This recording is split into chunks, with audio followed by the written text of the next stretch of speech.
Hello everyone, so in this video I'm going to show how we can make some adjustments on the PLC RTC using a simple function block. So let's go into our user PRD, and now I'm going to add a new box on my network, and I'm going to assign to this box a function block called set date and time.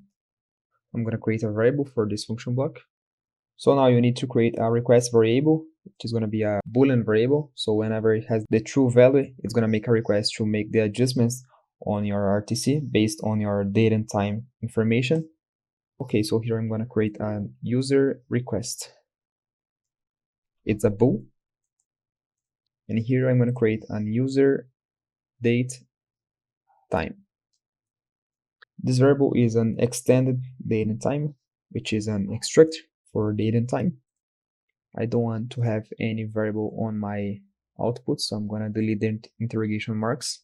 And let's download this to my PLC.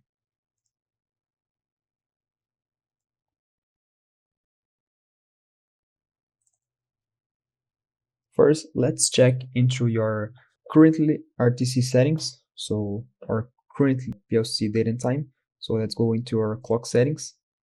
You can see here that my PLC date and time is 10 of February or 2022 at 2 a.m. So it's wrong. We need to correct this date. So I'm going to close our clock settings. And here on our user date and time variable, let's write our date. So by day of month is the day of month, obviously. It is 21. By month, it's February, so it's 2. The year is 2024. Hours is 11 a.m. Minutes 31. And the seconds, we don't care about the seconds. And we don't care about the milliseconds too. Okay, so let's copy those values into your struct. And now we can perform a user request. So let's change the value of user request to true.